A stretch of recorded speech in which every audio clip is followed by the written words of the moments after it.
Ambassador Zexathara's crystalline appendages trembled as she read the report for the third time.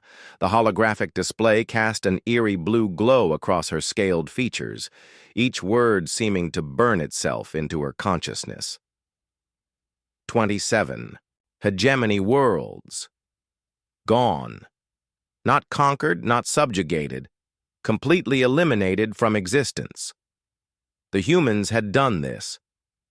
3 cycles ago, when the Galactic Hegemony's survey fleet first encountered the third planet orbiting an unremarkable yellow star, they had dismissed its inhabitants as another minor species.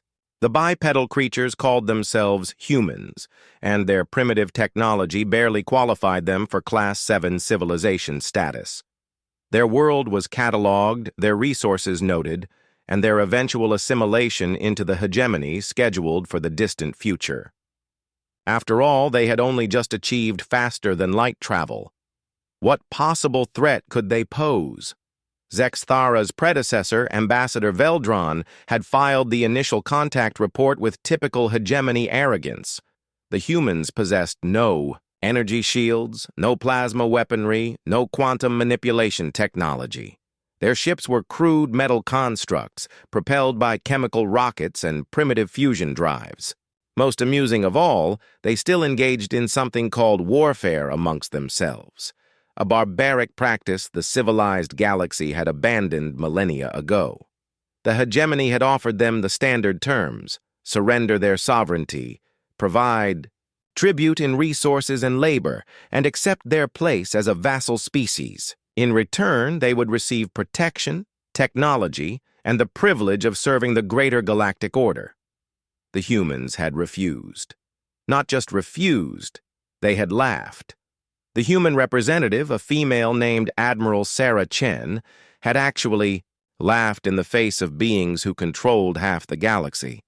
Then she had uttered words that would become legend among both species. "We've been fighting each other for our entire history. You think we can't fight you?" The Hegemony Council had been patient at first. These primitives needed time to understand their situation.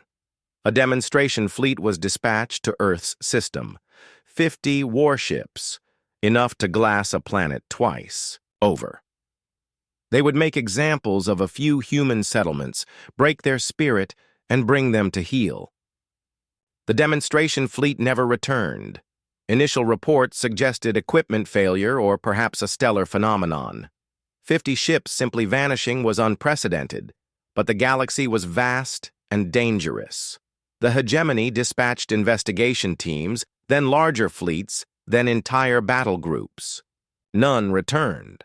That's when the reports began filtering in from the frontier worlds, ships of unknown design, sleek and predatory, appearing without warning.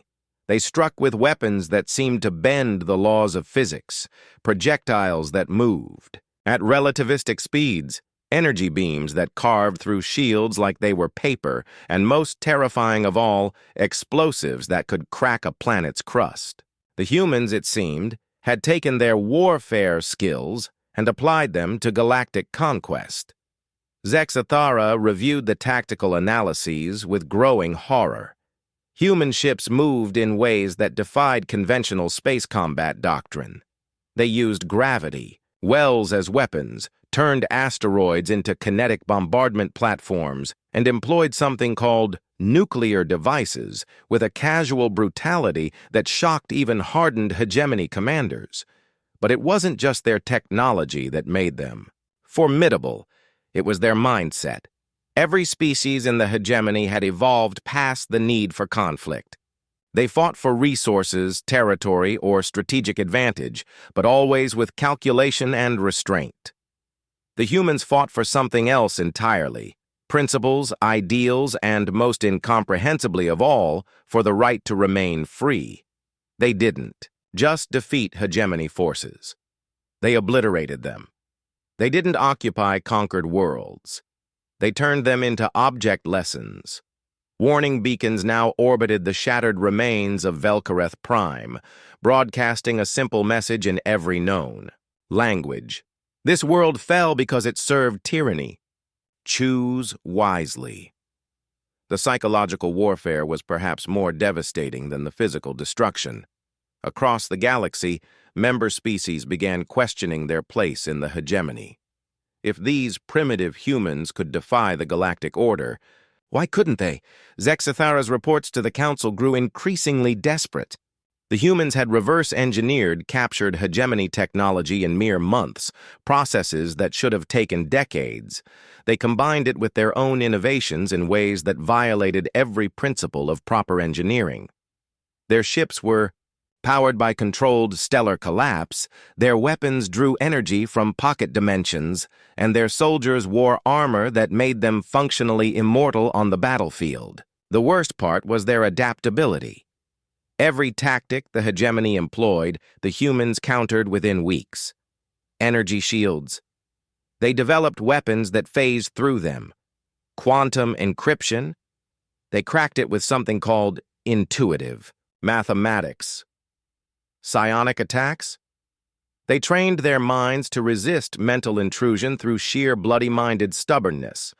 The final straw came when a human fleet appeared in the hegemony's core system, somehow bypassing layers of defense that had stood for millennia.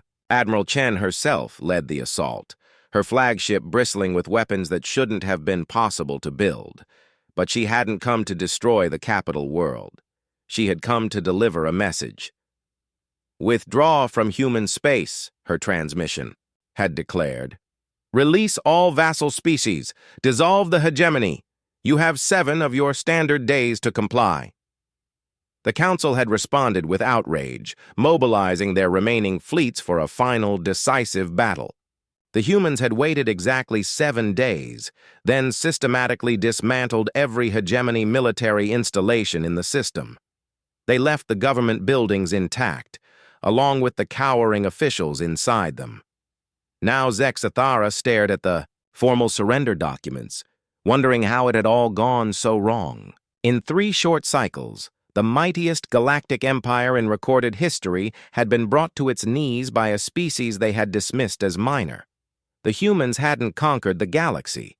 They had liberated it.